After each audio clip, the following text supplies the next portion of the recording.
would say early in the fight, Canelo, and earlier in his career, Canelo, but he hasn't been that kind of fighter in recent years. It'd be interesting, I'll tell you that. What do you think? I don't know. You know, it's a big jump to go from 54, which was a step up from 47, right? Now so it he's goes to going 54, now he's going to 68. That's so much weight. A lot of weight. Do you think Terence Crawford can beat Canelo Alvarez? Yeah, I think he can win. Okay. I don't know if he's going to win, but I think he can. Boxing analyst Max Kellerman recently sat down with Joe Rogan and surprised fans with a bold take on the potential clash between Canelo Alvarez and Terence Crawford. While most experts lean heavily toward Canelo, Kellerman went in a different direction, delivering a perspective that caught a lot of people off guard. Known for spotting details others overlook, Kellerman explained why this fight could reshape both fighters' legacies and potentially decide the true pound-for-pound king of boxing. He acknowledged Canelo's devastating power and deep resume against elite opponents, but then shifted the spotlight to Crawford. In Kellerman's view, Crawford's biggest weapon isn't just speed or skill, it's his adaptability. The way he can make adjustments during a fight and slowly break down an opponent, round by round, might be exactly what gives him the edge against a champion as proven as Canelo. Definitely. Okay, so then a little bit of this and that between Canelo and Crawford. I'll give you a list of attributes, and then tell me who do you feel is best in that attribute. First attribute, best jab. Crawford. Best defense. Crawford. Nowadays, Crawford. I would say early in the fight, Canelo, and earlier in his career, Canelo, but he hasn't been that kind of fighter in recent years. Although Crawford is also hittable. With any fighter, when you talk about their defense, the question is not, can they be hit with a shot? You take punches. Everyone, the greatest defensive fighters ever get hit. Pernell Whitaker, Willie Pep, Floyd Mayweather, they all get hit. The question is, can you hit them with combinations? And both guys are hard to hit. With the two-piece, hard to hit. So who has the best footwork out of the two? In terms of cutting off the ring, last fight notwithstanding, Canelo has gotten much better at cutting off the ring. But, you know, early in his career, he had a problem with that and was much more comfortable counterpunching. But overall, I have to say Crawford. If you go down the list and ask me about tactical advantages, most of them are Crawford. What Canelo has is size, and as a result, physical strength and punching power. Canelo also has a great chin. But in terms of, if you want to go skill for skill, especially the recent version of Canelo, who's had to turn into a seek and destroy guy, who had to learn as his career went on to cut off the ring and not just follow guys around. Like Lara, Trout, Floyd, he followed those guys around. He had trouble because he's really a natural counterpuncher who wants you to come to him. But in recent years at super middleweight, he's gotten really good at cutting off the ring. Again, last fight notwithstanding. So as an overall suite of skills, recent vintage, it's been Crawford. Okay. But Canelo also is skilled and has a larger skeleton than Crawford. No matter what they weigh, Canelo's the bigger guy. Yeah. You briefly mentioned Canelo's power, so who? I would assume Canelo has. You'd have to think, unless Crawford, Crawford was on a knockout streak until he moved up to junior middleweight and then failed to stop Madrimov. So, and Canelo, though he has not stopped anyone in a while, we've seen he's a real puncher at 68. As far as speed, who has a better speed? You would imagine Crawford, given the fact that he is the naturally smaller fighter, and I would assume he could maintain that advantage going into this fight. Last attribute, ring IQ. They both have sky-high ring IQs. If I have to, Crawford, if you ask me again, there's a reason that I think Crawford's the best pound-for-pound fighter in the world. Max Kellerman is set to make a big return to boxing commentary as part of Netflix's broadcast crew for the highly anticipated Canelo Alvarez vs. Terence Crawford showdown on September 13th, 2025. This will be his first major role on a boxing broadcast since his departure from ESPN in 2023, and fans are eager to see him back at ringside.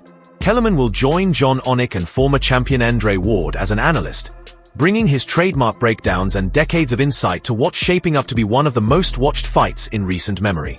During the announcement of his comeback, Kellerman called the matchup a perfect storm and made waves by openly stating that Crawford, not Canelo, currently deserves the pound-for-pound crown.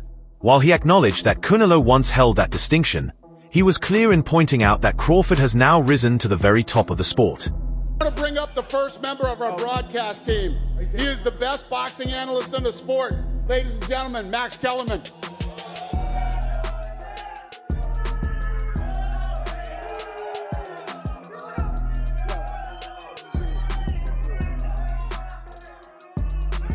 All right, so I know you guys are excited about this fight, but I don't think you understand what a big deal it is. This is a perfect storm, First of all, Turki Al-Sheikh, we're lucky he happens to be a boxing fan. None of this happens if he doesn't happen to be a boxing fan. It's just none of us are here. Nick Khan, the best in the business. Dana White is the greatest combat sports promoter of my lifetime. And it's his first ever boxing promotion. So that's who's behind what you're gonna see. You know who's the best pound for pound fighter in the world? The most recent one. Bud Crawford. Apologies to the monster and Usyk. Bud Crawford has my vote for best pound for pound. Who was the best pound for pound before Bud? Canelo Alvarez, universally recognized that way. But it's not just these two guys, the last two best pound for pound fighters in the world. There haven't been that many. Before Canelo, who do you have? Before Canelo, Floyd or Andre Ward, Floyd Mayweather. Before, you could take the lineage back. There have only been, 25 or 30 fighters who ever lived who you said that's the best pound for pound fighter in the world. These are two of them, the last two. And they're gonna fight in Las Vegas on September 13th. Canelo is 62-2 with 2 draws, 62-2. So was Marvin Hagler when Sugar Ray Leonard moved up to fight him and they produced one of the biggest spectacles in the history of boxing. This fight is a perfect storm. I could not be more excited to be a part of it. Joe Rogan has openly stated that he leans toward Terence Crawford in a potential clash with Canelo Alvarez, pointing to Crawford's elite versatility and high-level ring intelligence as the deciding factors. Rogan argues that Canelo has slowed down in recent years, moving away from the fluid combination punching that once defined him and relying more heavily on single, powerful shots. By contrast, he describes Crawford as one of the most dynamic and fluid switch hitters since Marvin Hagler, seamlessly shifting between orthodox and southpaw while remaining equally effective in both stances. On a recent episode of the Joe Rogan Experience, Rogan and veteran commentator Jim Lampley debated Crawford's chances against Canelo from different angles. Rogan emphasized Crawford's precision, ring IQ, and the physical improvements he's made by adding size and strength, believing those attributes could allow him to outbox Canelo.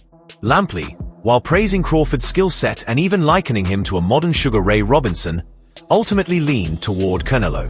He highlighted Alvarez's raw power, counterpunching ability, and famously durable chin, cautioning that Canelo's lower body strength in particular could be a key factor in limiting Crawford's offensive success. Yeah. Shoot, what Go about get away. Crawford and Canelo? What do you think of that? Personally, I'm a big Crawford fan, so I'm going to lean his way. My only concern is just the size. It didn't look like Terence's power transferred in the last fight, so now it's coming up some more. You know what I mean? Part of the problem with that is Majumav's really good. Yeah, he's really fucking good. But I just think Crawford is. It's weird to say against Canelo, but I think he's the better boxer, and I think he's the guy who can make the better in-fight adjustments if Canelo doesn't kill him.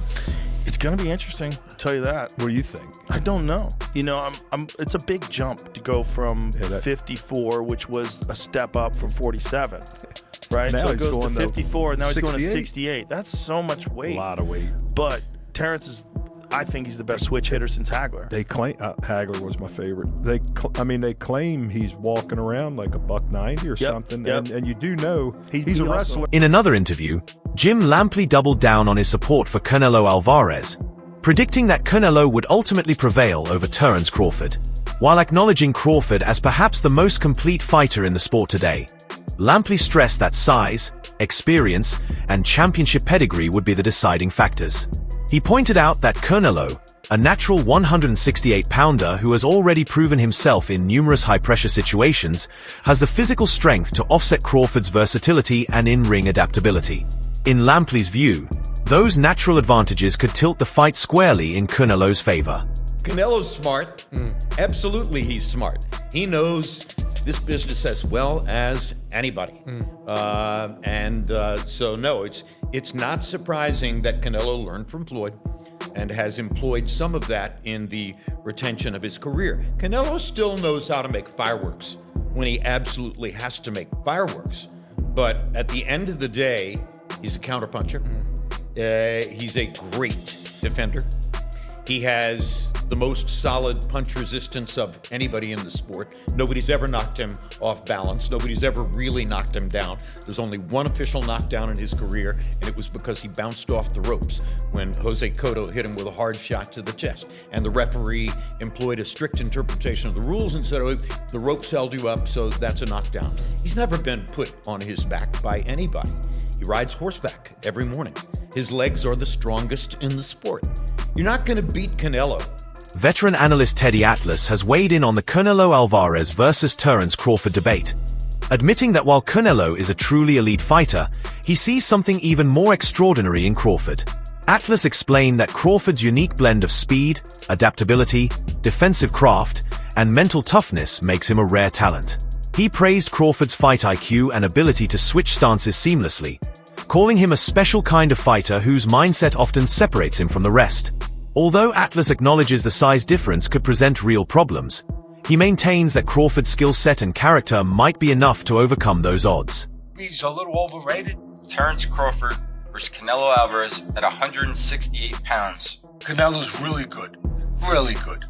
But I think Crawford is special. I know he hasn't fought the resume everyone wants, but you have that or you don't have that ingredient. I think he has it. Canelo's really good. He's tremendous.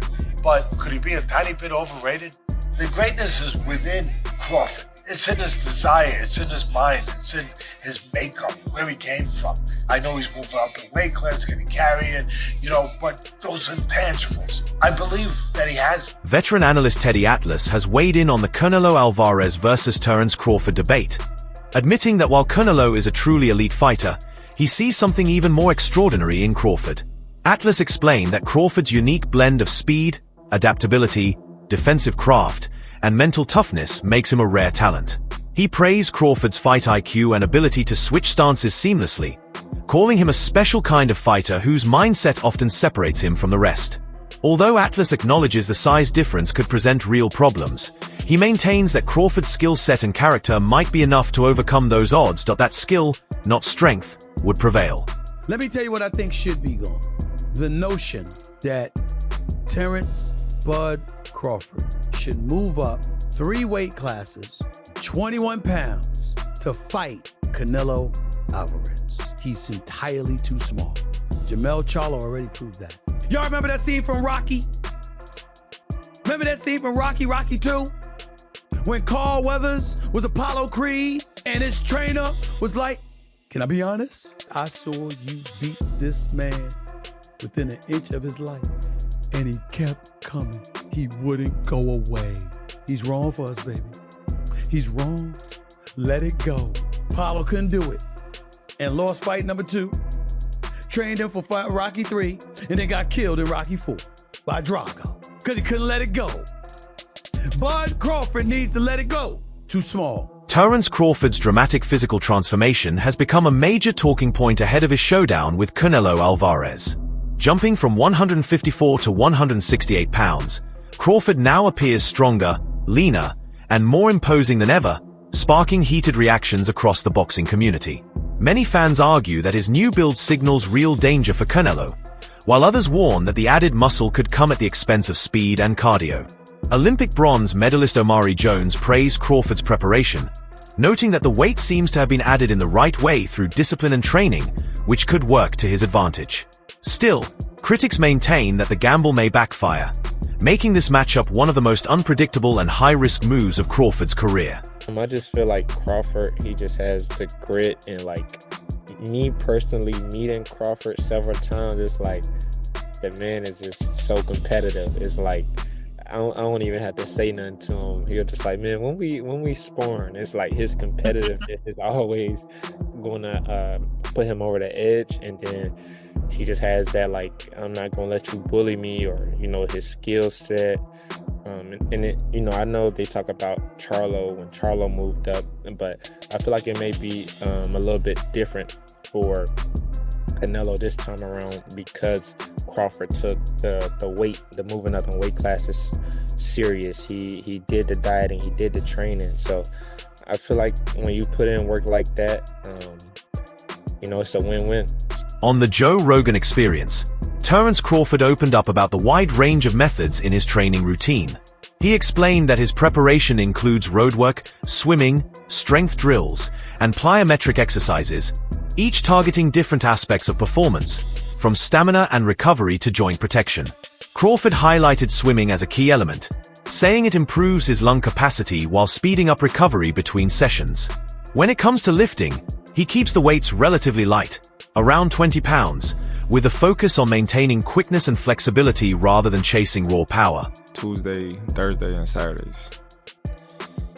Some of them be hard.